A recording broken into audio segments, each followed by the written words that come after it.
le marce del lavoro in tutta Italia e stiamo preparando lo sciopero.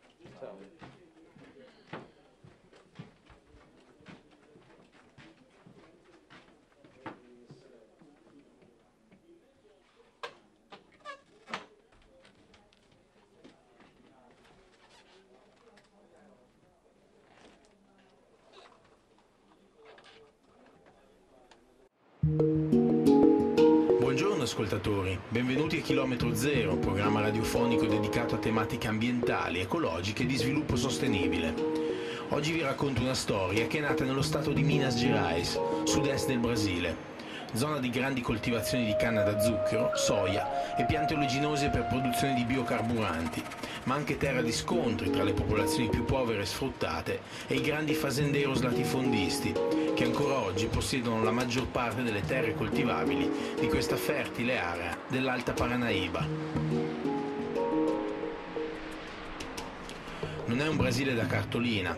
Quello che vorrei raccontare è un Brasile lontano dagli immaginari tropicali dei pacchetti turistici. È una storia di lotte per la terra, di sfruttamento, di ribellione e di riscatto. La storia di un popolo che da decenni ormai ha imparato che la terra si conquista metro dopo metro, con sacrificio e dedizione.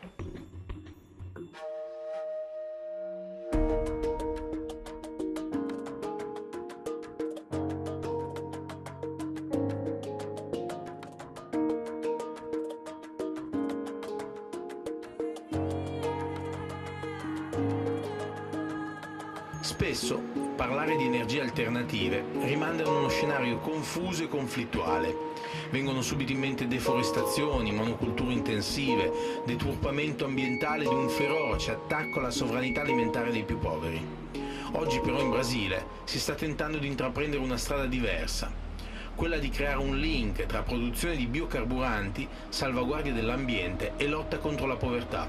Può essere una sfida possibile?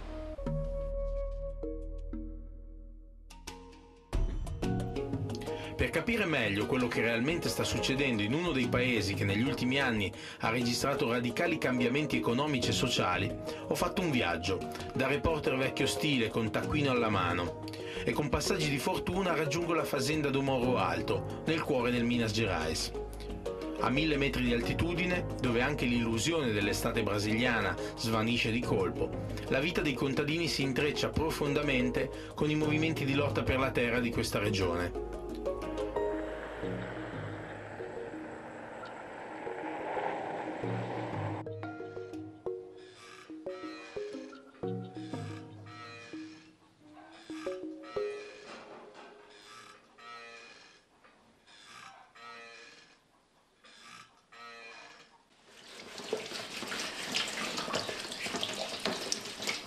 Meu bem, o que aconteceu? O nosso amor morreu. Eu sei que um dia vai voltar.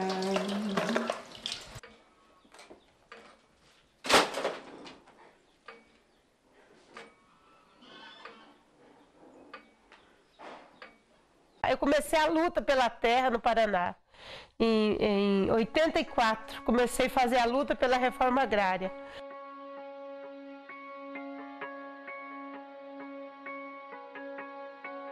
Nos últimos 20 anos, depois do fim da ditadura militar, com a eleição do primeiro presidente civil, que foi o Collor de Mello, a luta pela reforma agrária no Brasil cresceu muito. O início da luta era uma luta basicamente pela sobrevivência no campo, a luta dos trabalhadores por ocupar a terra e por garantir a fixação nas ocupações de terra.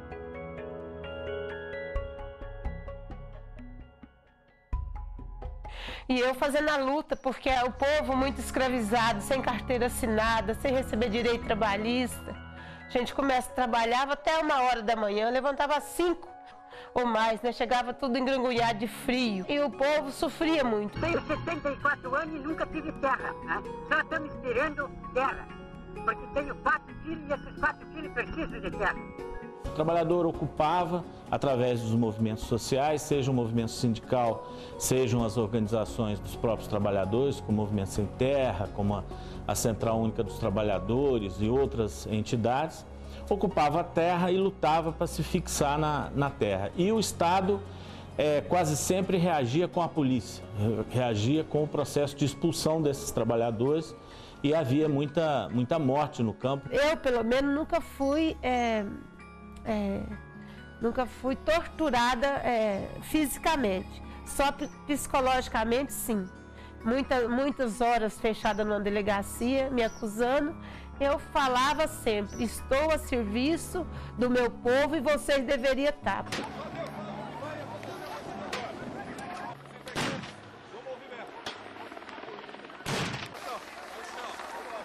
A partir do fim do governo Collor, subiu o vice, que é o Itamar Franco, que ficou um breve período, mas nesse período ele já implantou uma política diferente. Depois com a eleição de Fernando Henrique, se deu mais um passo, isso tudo pressionado pelo movimento social. Nesse período, existia um enfrentamento muito grande entre os grandes latifundiários, os grandes detentores de terra, que produziam basicamente para exportação, e até hoje é assim, através do Ministério da Agricultura. No período do governo Fernando Henrique foram mais de 600 ocupações violentas de terra, com repressão, com enfrentamento, no sentido de forçar que o governo brasileiro fizesse política pública para que o movimento social pudesse transformar os assentamentos e as pequenas propriedades em propriedades produtivas. Boa noite. A história do Brasil está sendo escrita neste momento. Luiz Inácio Lula da Silva se tornou hoje o candidato mais votado da história. Que ninguém nunca mais ouse duvidar da classe trabalhadora. A trasformare le terre occupate in lotti produttivi per l'agricoltura familiare sarà nel 2002 l'elezione di Ignazio Lula da Silva, sindacalista del Nord-Est, da sempre grande sostenitore dei diritti dei contadini senza terra. Lo scenario della lotta muta radicalmente. Il governo Lula istituzionalizza la riforma agraria e apre tavoli di dialogo con le organizzazioni contadine da un lato e i fazenderos dall'altro. L'impegno di Lula però non è sufficiente. Ancora adesso ottenere legalmente un lotto di terra da coltivare risulta un processo estremamente burocratico e lento. A sostegno dei contadini nasce nel 2005 la FETRAF, una federazione sindacale che da una parte sostiene il processo di occupazione delle terre e dall'altra porta avanti le trattative con governo e fazenderos. Nós trabalhamos de uma forma que não é uma forma agressiva, violenta. Não é da mesma forma que o MST, que trabalha a violência, faz ocupações e conflitos com polícia, tudo. Nós não. Nós vimos a dificuldade dos nossos agricultores no campo e até mesmo trabalhando como empregados rurais, né, e sendo explorado de uma forma estilo escravo. O trabalhador escravo, infelizmente hoje na nossa região, em pleno século XXI, ainda é fato e é realidade.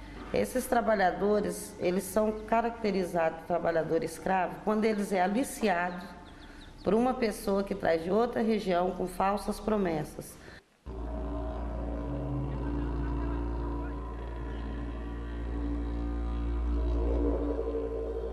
A maioria desses trabalhadores, eles são aliciados da região do norte de Minas, Bahia, Maranhão, Salvador, Sergipe e etc.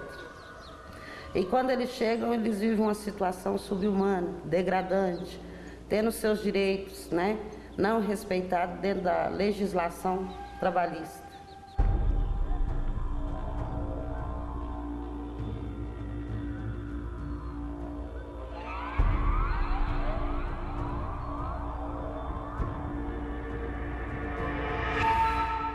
O gato, né, no caso, o aliciador, ele fez uma proposta para a gente de trabalho, relatando de 60, 70 reais a diária. Os trabalhadores, quando eles vêm trazidos de lá, eles vêm com promessa de ganhar 80 reais por dia, de ter um bom alojamento para ficar, para ter uma comida saudável. E chega, não é isso que acontece aqui.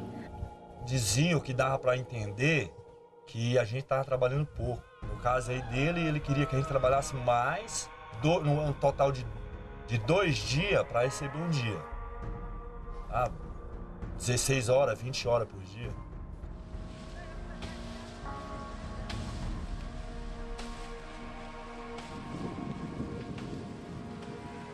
Eles chegam, eles costumam colocar em galpões, né? Sem condições, sem ter cama para dormir, sem ter colchão, sem ter uma coberta. Aí eles ficam trancados, determinados dentro daquela fazenda, sem ter acesso a sair, a fazer uma denúncia, a procurar alguém que possa estar ajudando. Por isso que é caracterizado o trabalho escravo.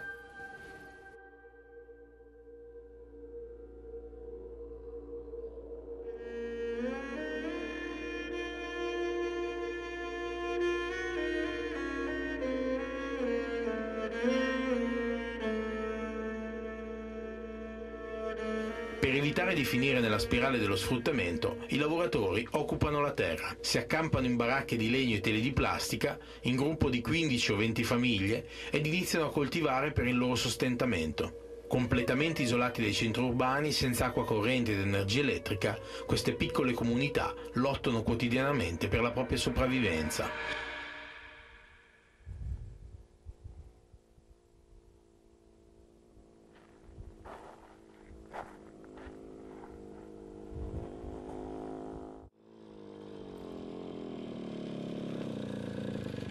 Boa tarde, senhor. Boa tarde. Você sabe onde são acampamentos do acampados lá? Acampados são aqueles que, pleiteando uma fazenda, arruma um local e fica naquele local, dentro da fazenda, se o fazendeiro aceitar, ou fora mesmo, beira de estrada, beira de asfalto. Acampados fica ali em torno de 4, 5 anos, 6 anos.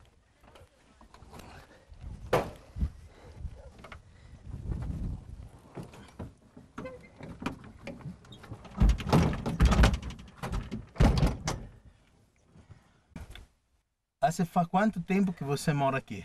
Tem há 5 anos, mas está morando aqui dentro. E de onde chega você? Carmo, Paranaíba. Quantas pessoas são na família? Nós somos 7 pessoas. E quando chegaste aqui, o que aconteceu? Uai, aí a fazenda estava coisada e nós pegamos, entramos, plantamos. E começamos a construir barraca? Aí nós construímos barraca de lona.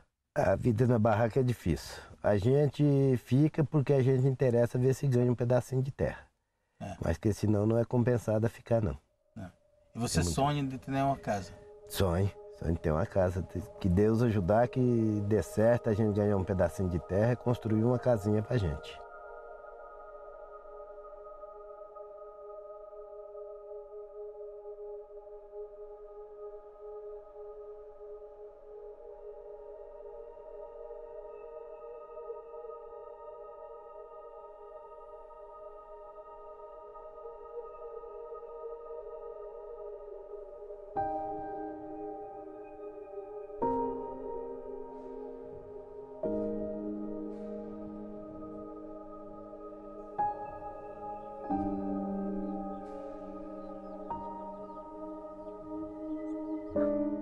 Quando nós entrou aqui, já vai para 5 anos, né?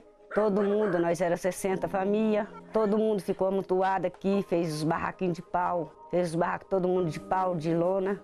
Passou muita dificuldade, muito trabalho, porque não tinha água, poeira demais, as crianças adoeceu tudo, né? Gripou tudo, né? Então foi uma vida muito sofrida. Então quando nós entrou aqui, nós estamos na luta até hoje, sofrida.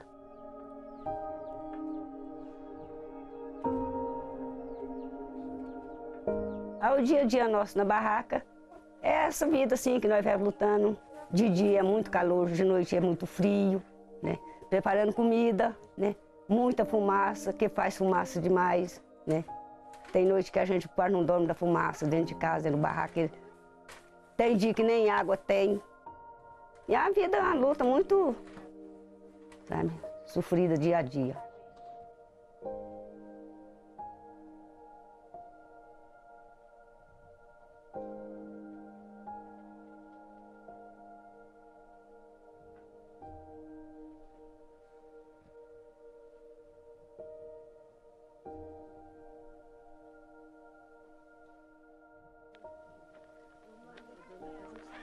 Il processo è questo qui, quindi invasione della terra, titolo di accampados, hai occupato una terra non utilizzata, acquisisci un primo titolo informale di accampados, hai diritto di stare lì, non hai diritto di costruire nulla su quella terra, incomincia la negoziazione dello Stato con il fazendero.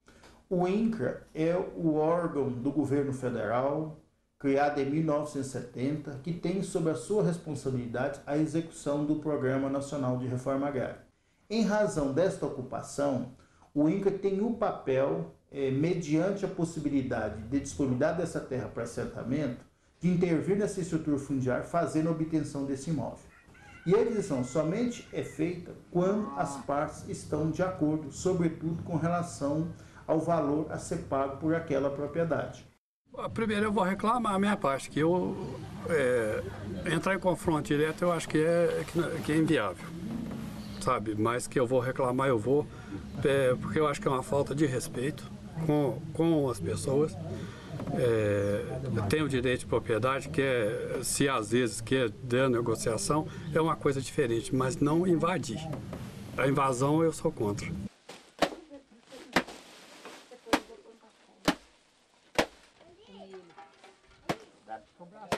Nós, FETRAF, temos muitos problemas também diante de ocupações, de fazenda que demora muito, aquele processo que eu falei antes, que demora muito para poder ser concluído. O INCRA em si é muito lento, o processo é muito lento, muito burocrático. Se não for dessa forma, você agilizar e pressionar, não consegue. A terra, você consegue a terra, mas é com muita luta. Futuro é trabalhar. E, como diz outro, ganhar dinheiro para ficar rico não fica não, mas pelo menos para viver uma vida mais tranquila, sem ser dependente da gente trabalhar para os outros.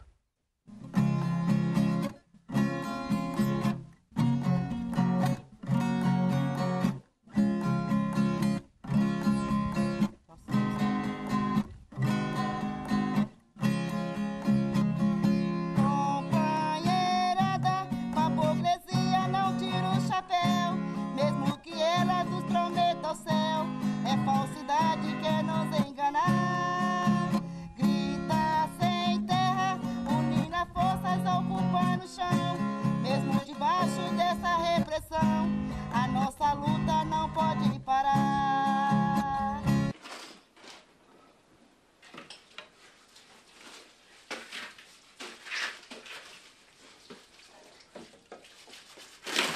Chiusa questa parte qui, quindi lo Stato, l'INCRA diventa proprietario di quella terra, l'accampato diventa assentato. A quel punto lui ha già diritto di stare su quella terra a pieno titolo. Non è ancora piccolo agricoltore perché lo diventerà a tutti gli effetti appena il processo di assegnazione del suo lotto sarà formalizzato, gli verranno dati i suoi, e a quel punto lui potrà costruirsi la casetta anche in muratura. In questa fase della riforma agraria, la lotta per la terra si trasforma in lotta per la sostenibilità produttiva e la sfida per il piccolo agricoltore familiare si sposta sul confronto con i titani dell'agroindustria. Con quali mezzi i contadini riusciranno a produrre ed essere competitivi sul mercato? Il cammino degli agricoltori familiari, quindi, resta ancora minato da rischi, incertezze e precarietà.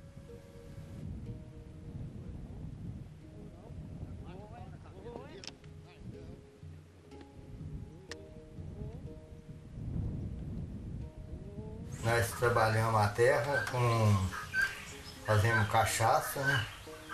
Temos o gado, criação de porco, de galinha, plantamos milho para subsistência, né? Tem várias culturas, frutas, hortas, né? L'Alto Paranaíba è caratterizzato dalla cultura dell'agroindustria, dalle grandi fazende, dai grandi allevamenti, ma è proprio in quel contesto che gli assentados, accampados, quindi i piccoli agricoltori, rischiano di essere soffocati dai grandi fazenderi. La riforma agraria ovviamente assegna i terreni laddove esistono, non hai mezzi per lavorarlo, non hai mezzi per diventare produttivo, vende al fazendero di lato, vende il suo pezzo di terra e il piccolo contadino scompare. A realidade até hoje tem muitas pessoas que vêm, conquista a sua terra, mas não tem como se sustentar na terra. A captação de água nossa aqui é meio precária. Alguns têm, outros não têm, né? Então nós ainda usa muito braçal ainda.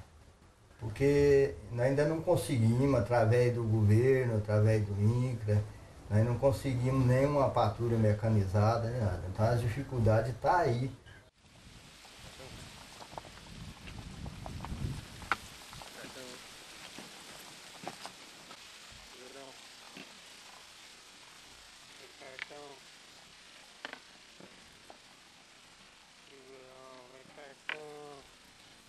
Hoje a concorrência é muito grande. Se você for lá plantar tudo na mão e com enxadinha, você não consegue sobreviver. Porque hoje tem os grandes fazendeiros que têm a facilidade de maquinário, tem toda uma tecnologia para poder diminuir custo.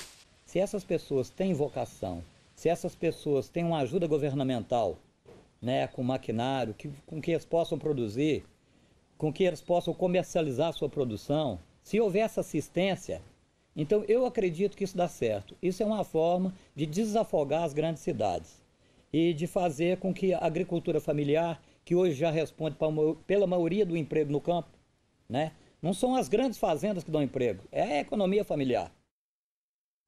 Nós, FETRAF, achamos também uma alternativa para o agricultor no campo, que se chama biodiesel.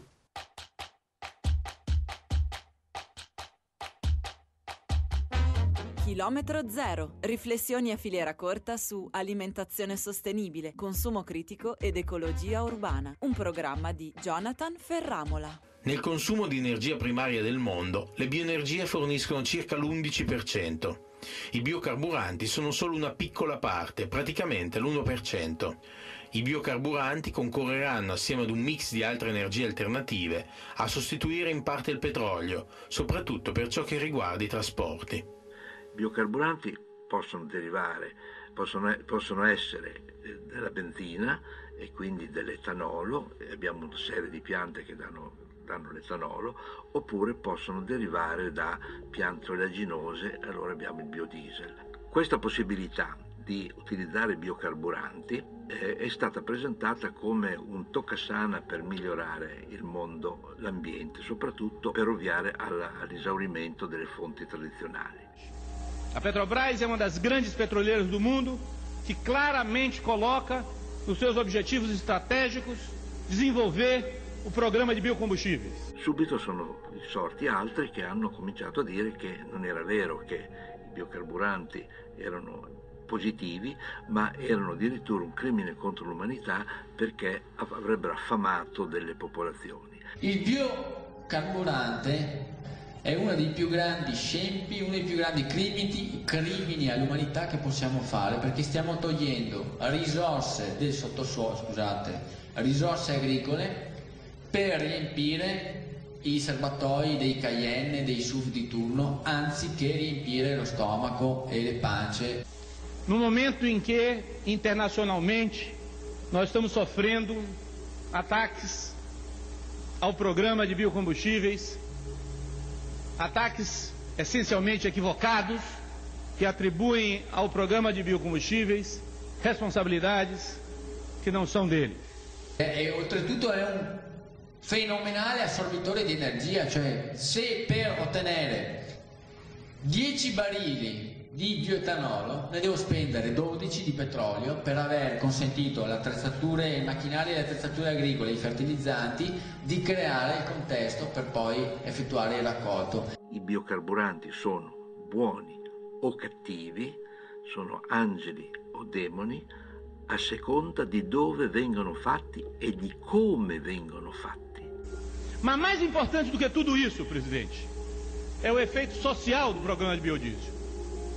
Nós compreendemos que para viabilizar o programa de biodiesel, a principal tarefa que nós temos é ajudar e implementar e estimular ainda mais a criação de uma enorme cadeia de agricultura familiar que viabilize a melhoria das condições de renda e condições de vida do povo brasileiro. Nós temos críticas à produção de monocultura em várias áreas, mas também tem que ser considerado nesse sentido. Por exemplo, no caso da cana, a cana ela é produzida no Sudeste, no Sul e no Parque Nordeste de forma ampla, em grandes latifúndios e não em pequenos latifúndios.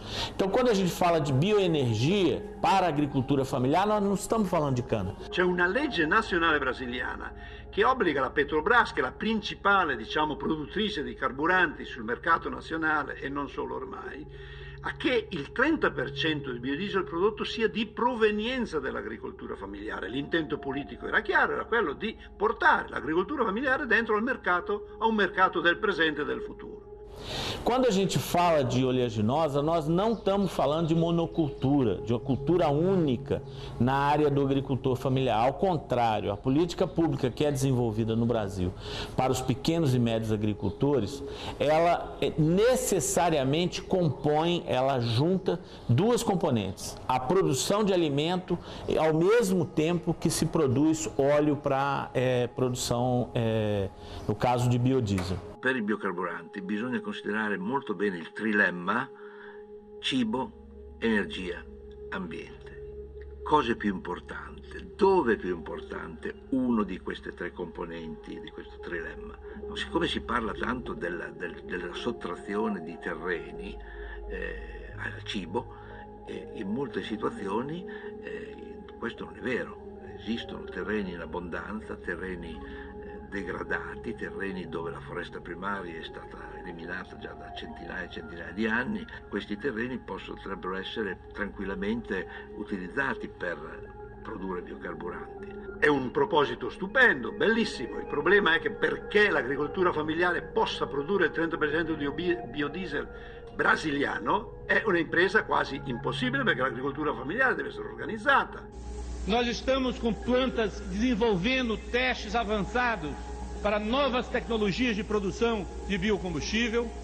Nós estamos avançando numa segunda geração de biodiesel. Em nossa universidade, nosso grupo, nós estamos desenvolvendo vários projetos de pesquisa em biodiesel. Aqui nós temos uma unidade de produção de biodiesel usando uma outra tecnologia, que é a síntese em condições supercríticas.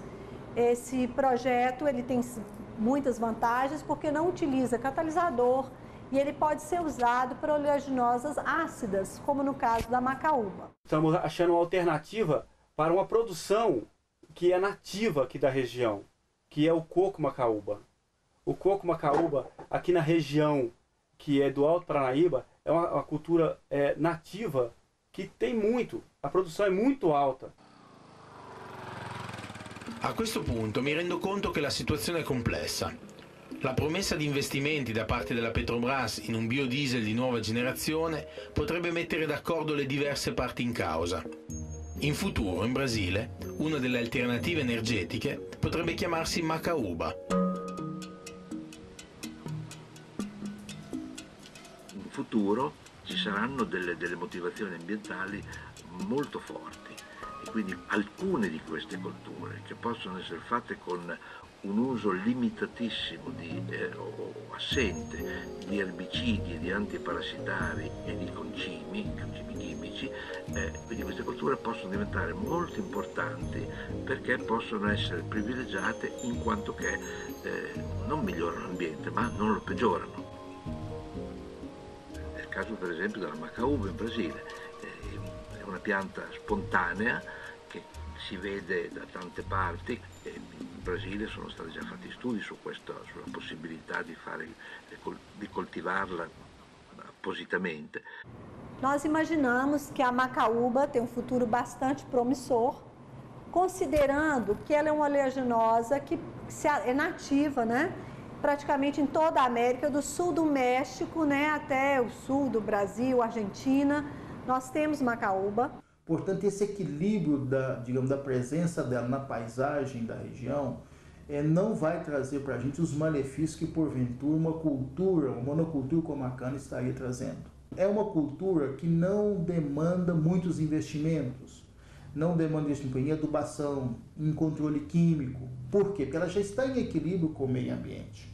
Então eu vislumbro que com o caso da macaúba, nós temos possibilidade das famílias terem ali de uma fonte de renda muito boa para que elas possam, digamos assim, ter uma rentabilidade das atividades produtivas dedicando-se à macaúba. São oleaginosas que convivem, inclusive, com terras muito pobres, e não o caso específico da Clana, que é uma área de grande monocultura.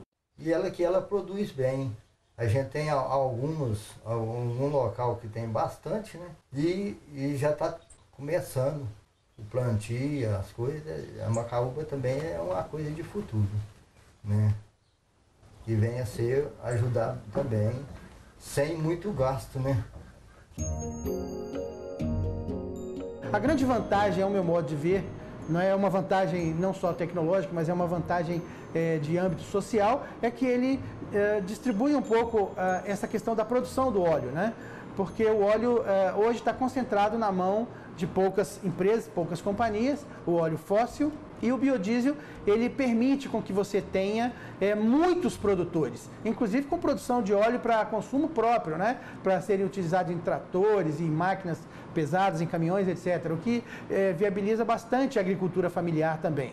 Mas é uma alternativa para consertar um pouquinho esse clima, né? Essa poluição tremenda que tem, né? Que nós mesmos estamos estragando a natureza, né? Isso vai ser um caminho, vai abrir um caminho para nós aqui dos assentados. Porque aqui cada um tem a terra. Com o recurso que vem, o projeto está chegando, e o recurso vindo para ajudar, aí todo mundo vai acreditar e vai começar, porque isso vai começar uma vida nova de recursos, né? Claro que tem alguns desafios que já estão sendo pesquisados, como redução da altura para facilitar a colheita, a questão do amadurecimento dos frutos ficarem na mesma época, tecnologias para corte dos frutos, mas a gente imagina que todas essas pesquisas que estão em andamento terão êxito e em breve nós poderemos ter uma contribuição bastante significativa, né, deslocando a soja, né, para a macaúba. Esse é o nosso objetivo e acreditamos plenamente che conseguiremos isso no Brasil. E con questa sfida lanciata dai ricercatori brasiliani finisce il nostro viaggio. Vi abbiamo raccontato una storia che inizia dalle lotte per la terra, arrivando ad un potenziale ruolo strategico che l'agricoltura familiare può giocare in un Brasile ormai superpotenza mondiale, aprendo una breccia sostenibile nell'intricato scenario delle energie alternative. Questa è Macaúba, appunti di lotte e di energia.